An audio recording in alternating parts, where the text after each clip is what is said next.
We are back again. This is with criteria 2, teaching, learning and evaluation. It has a lot of weightage, 350 marks. It is also, to me, the soul of academics. I, Piyush Pahade from HV Desai College, Pune. I am going to talk on a very important criteria called criteria 2 in NAAC.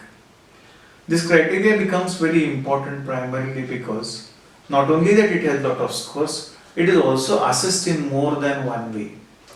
Most criteria are assessed as quantitative metrics, and therefore when they are sent to the NAAC online with the process called DVV, data verification and validation, where the numbers are checked. But this is the criteria which is assessed in three ways. The first way happens to be through the peer team. The peer team assesses this criteria. Some of the questions are assessed by the peer team. For example, 2.2.1 or 2.3.1. We'll be looking into it. The second way of assessment is the students assess this particular criteria in 2.7.1, where there is a survey called as the student satisfaction survey, which is for 60 marks. And the third is of course the DVV or the quantitative metrics, where you are able to see the data is validated.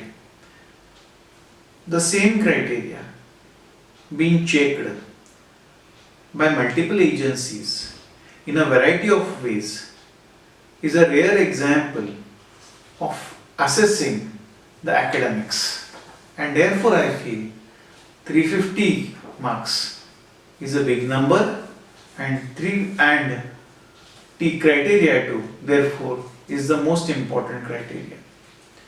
Now when we look into this particular criteria, it has key indicators 7 in number: 2.1, 2, 3, 4, 5, 6, 7. We'll be looking into each one of them into greater details now. Number 1, 2.1 is on enrollment. Enrollment is at the time of admissions. It would mean that 2.1 focuses primarily on the enrollment part, when the students get enrolled. It is the enrollment in an institution is only once. Often we make mistakes over here. This aspect of 2.1 is linked up to the marks, is linked up to the examinations, is linked up to the assessments, and therefore enrollment is only once. Once the student is enrolled, he gets a permanent registration number from the university. We are not to enroll him again and again. He will get admitted in the next year. He will get admitted in the third year. He will not get enrolled in the second year. So therefore, enrollment comes only once. Now when we talk of enrollment, here you are able to see enrollment, that is 2.1, has 2.1.1, 2.1.2 and 2.1.3.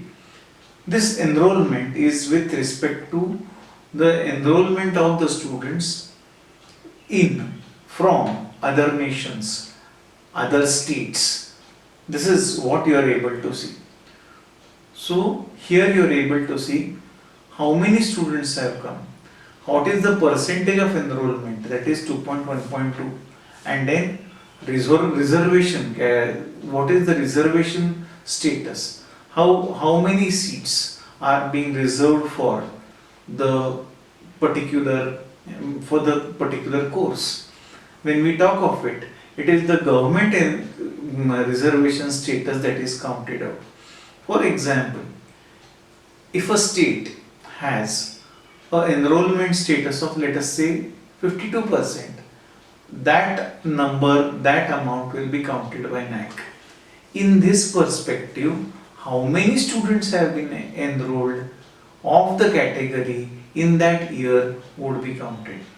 Assume so that the total percentage of enrollment for category students is 52%, and that the organization has enrolled, let us say, 30% of students who come from category. The organization cannot say that we have enrolled 30% of students, whosoever came, we gave the admission. The perspective here that NAAC counts is that if 30% have enrolled and another 22% should have enrolled, how did you try to reach them? That means that you need to take additional effort. These efforts could be in a variety of ways. It could be offering fellowships, it could be reaching the students, it could be promoting your admission process to see to it that every student gets the best of it. This criterion, that is 2.1.3, also includes the Divyanga students. What is the percentage of Divyanga students who have been enrolled in? There is a big drive by the government to see to it that the students who are Divyanga, they need to get the best. They need to come into the process of learning. And in this aspect, how is the organization helping out these students counts out. This entire criteria goes to DVV, or that is, it comes as a quantitative metric. We then come to 2.2.1. This is a very important aspect that we need to talk about. 2.2 is where the actual teaching is involved in. In 2.2.1, we are able to see the question is, the institution assesses the learning levels of the students after admission and organizes special programs for advanced learners and slow learners. This carries a weightage of 30 marks. This is important primarily because most organizations do not assess the student after the entry. Let us look into an example. You have gone to a cloth store. You wish to purchase a shirt. After you have seen the shirt, if you have chosen the shirt, you try the shirt. You see to it that it fits into you. It is quite possible that the sleeves may be too long, or it is quite possible that the buttons may not match. In that case, you see to it that the shopkeeper does the necessary changes and provides you that particular piece.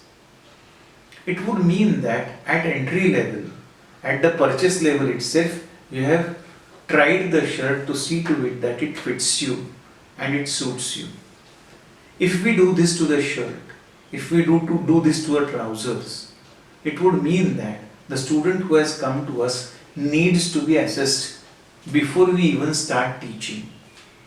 That would mean that after the student has come, he needs to be tested in a variety of ways. A student will opt for multiple subjects, and these testings can be in a variety of ways. For example, an English teacher may perhaps assess the student by asking him to speak for 2 minutes, where he will understand that the student is fluent in English and therefore no other effort needs to be taken on his diction or on his speech or on his thought process. That would also mean that the student is possibly an advanced learner and therefore some kind of project can be given to him in the immediate future to see to it that he progresses in a better way. For a slow learner, let us say, for a slow learner in zoology, it is quite possible that the teacher there will be making a mention saying that he is unable to understand the jargon of the subject. He needs to know the jargon of the subject. An additional effort needs to be taken on him. It could also be that he does not know the content. So some additional lectures which would make up a bridge course may be needed for him.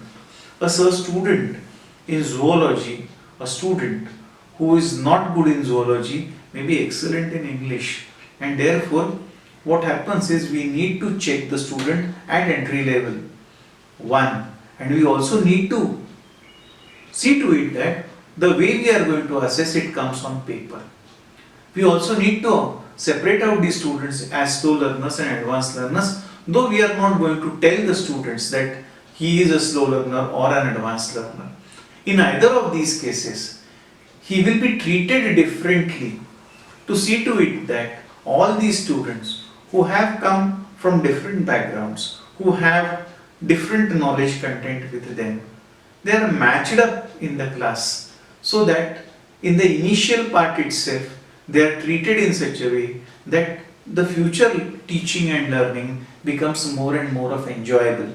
You can identify a slow learner by designing some problem sets, by measuring their knowledge, by measuring their comprehension, by measuring the application, by measuring the evaluation. In a variety of ways they can be identified.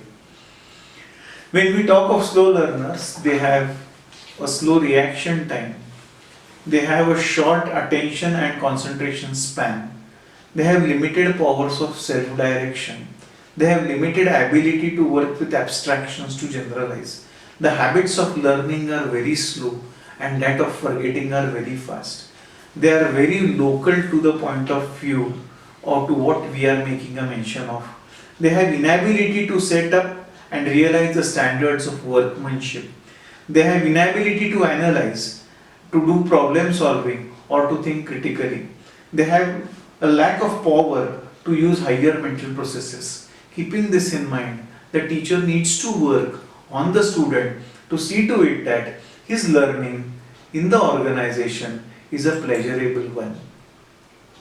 There are a variety of ways by which a slow learner may be promoted to go for better learning. These learning techniques include compensatory teaching methodologies where you are able to see using methods like pictures, films, videos, live experiences for learning. All these can be tried. When we talk of remedial methodology, which is yet another methodology, it includes activities, techniques, practices, change of a teacher to eliminate the weakness or deficiencies or a different teacher, as I made a mention of. These are some methods that you are able to see that a slow learner can be tried upon. Now,